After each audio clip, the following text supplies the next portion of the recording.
Bonjour à tous, alors je vous propose ici le problème, on va faire la partie A du groupement 1 du CRPE 2019.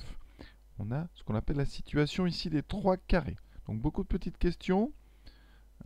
Alors ici donc on a 1, 2, 3, 4 situations et à chaque fois, notamment dans les 2, 3 et 4, il faudra dire si une affirmation est vraie ou fausse.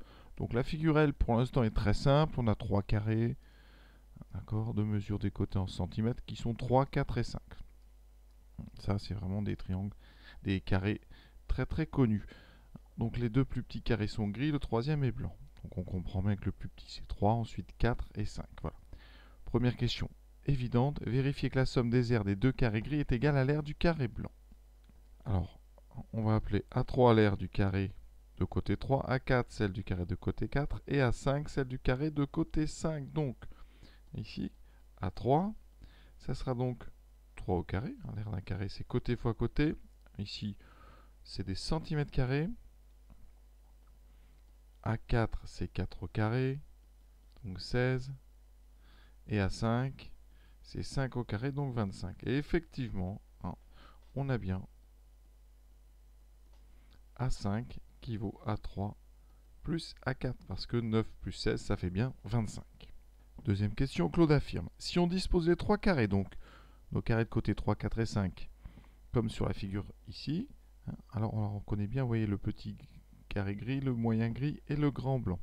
Ici, le triangle ABC est un triangle rectangle. Vrai ou faux? Alors, sur le dessin, tout de suite, on va regarder les longueurs ici. Donc ça, c'est 5. AB vaut 4. Et AC vaut 3. Donc, je vais écrire ça déjà. Donc, BC est égal à 5. AC égale 3. AB égale 4. Le triangle ABC est-il rectangle? Ça, on est là vraiment dans le théorème de Pythagore. Alors la réciproque, la contraposée, ça dépend un petit peu de la réponse. Alors ici, on calcule. On a donc effectivement 3 au carré plus 4 au carré, on vient de le dire juste avant. 3 au carré plus 4 au carré qui fait 25, donc qui fait 5 au carré. Donc on a une situation particulière ici.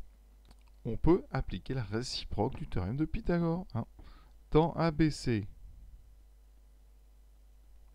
on a BC carré qui est égal à AB carré plus AC carré. Donc, d'après la réciproque du théorème de Pythagore, donc vous écrivez bien la réciproque du théorème de Pythagore,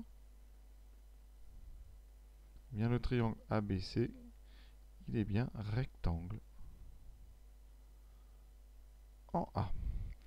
On a donc terminé déjà cette deuxième question. L'affirmation de Claude est donc vraie. C'est un triangle rectangle en A.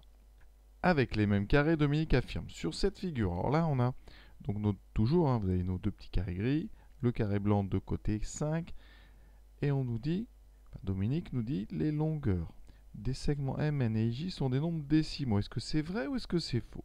Donc on va tout simplement rechercher la valeur de des longueurs de ces segments. Alors ce qu'on sait, d'après le texte, c'est que NP vaut 5. Ensuite, la longueur ici, MP vaut 3 plus 4, 7 et 5, 12. MJ, c'est le petit carré de côté 3, donc c'est 3. Ça fait pas mal de choses, d'accord? Ensuite, qu'est-ce qu'on peut faire maintenant? Est-ce qu'on peut trouver la longueur MN? Bien oui, parce que MPN, vous avez un angle droit en P. Donc dans MPN, qui est rectangle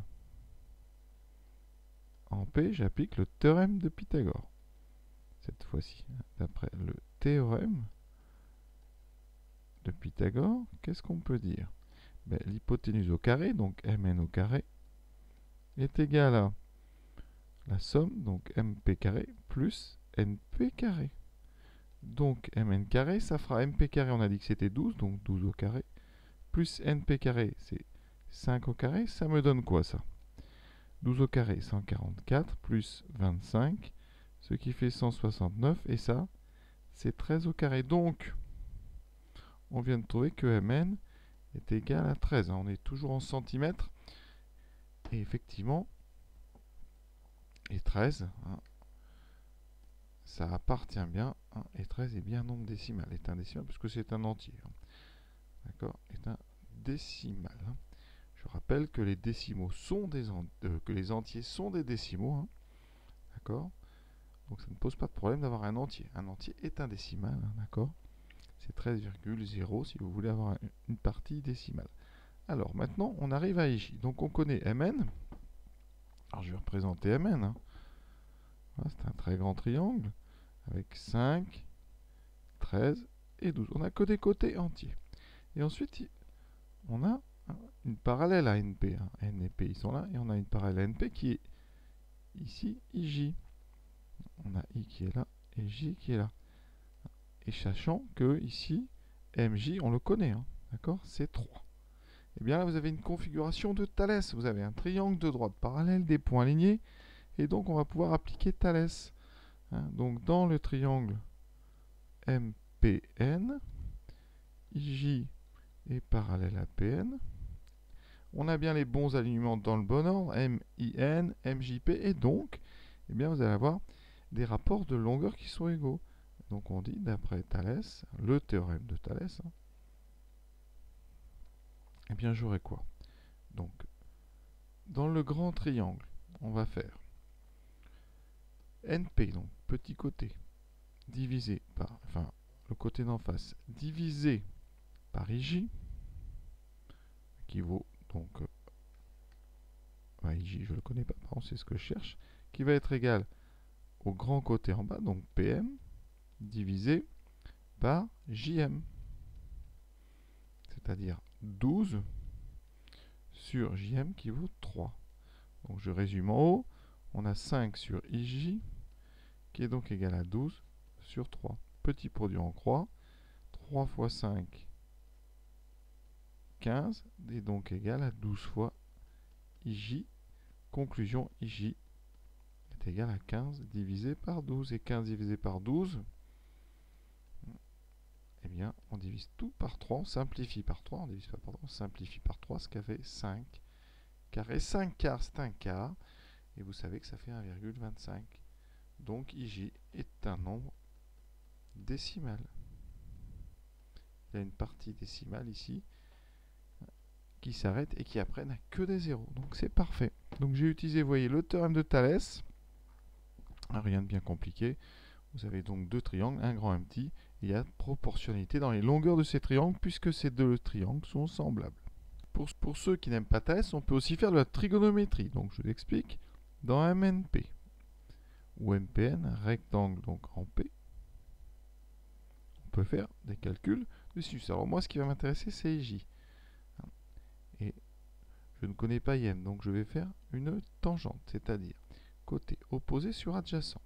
La tangente de l'angle en M, c'est donc le côté opposé, NP, divisé par le côté adjacent, donc 5 sur 12.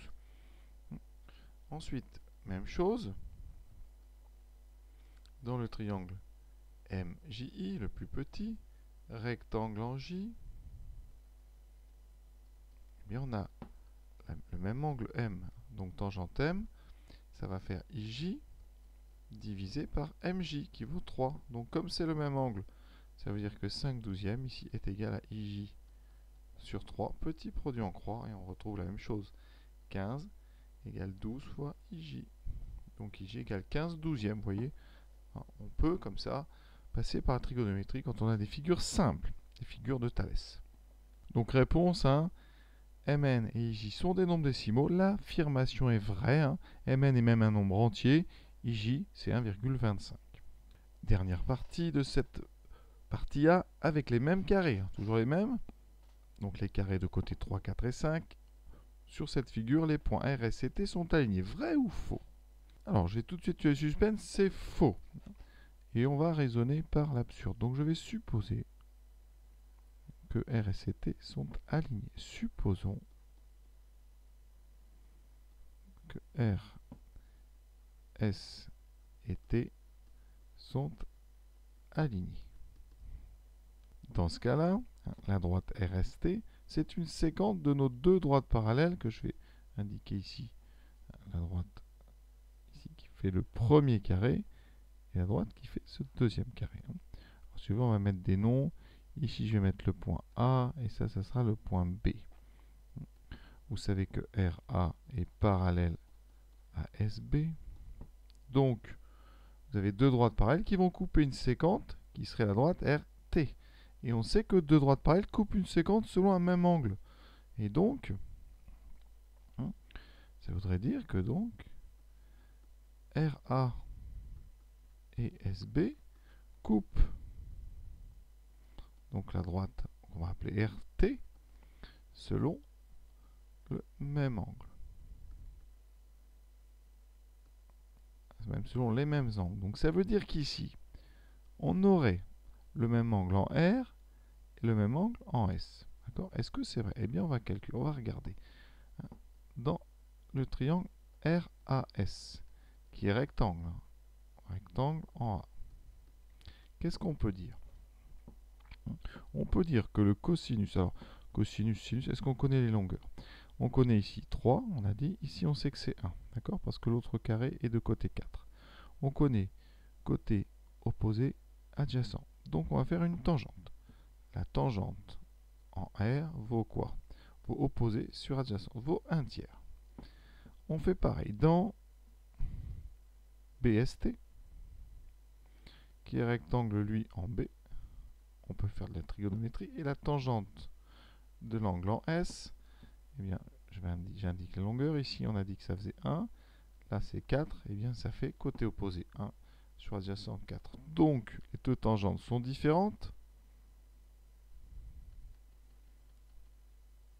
Et donc, les deux angles R et S sont différents. C'est absurde parce qu'on vient de dire que RA et SB étaient deux parallèles et donc elles devraient couper la droite RT selon le même angle. Et là, on voit bien que c'est faux. Donc,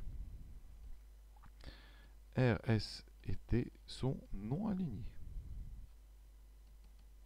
Donc ça, c'est la première méthode. On utilise un peu de trigonométrie et la fameuse propriété selon laquelle deux droites parallèles coupent une troisième droite selon les mêmes angles. On aurait pu aussi, par un même raisonnement par l'absurde, supposons donc RS et T alignés, utiliser Thalès. Je m'explique. Si les points RS étaient alignés, j'aurais cette configuration là, RST. Ici, je vais appeler ça A. Et là, j'aurai un autre point que je vais appeler C ici en bas. Je vais prolonger ma figure. Voilà. Qu'est-ce que j'ai comme longueur? Je connais ici ce 3. Ici, ça vaut 4. TC, alors ça vaut combien? On a une différence de 1 ici, 1 ici. Par parallélisme, ici, on aurait 2. AS vaut 1. Donc, puisque AS est parallèle à TC, on va appliquer Thalès.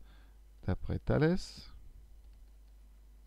le théorème de Thalès, eh bien on a des rapports de longueur égaux. Donc on a, alors, grand triangle, je vais prendre donc 2 sur, ici, donc grand côté, enfin côté là, divisé par grand côté, donc 2 sur 3 et 4, 7, qui doit être égal au même rapport dans le petit triangle, donc 1 sur 3. Or, 2 sur 7 n'est pas égal à 1 tiers, évidemment, vous le savez. Parce que si vous faites un produit en croix, ça voudrait dire que 6 égale 7. Et donc forcément c'est absurde.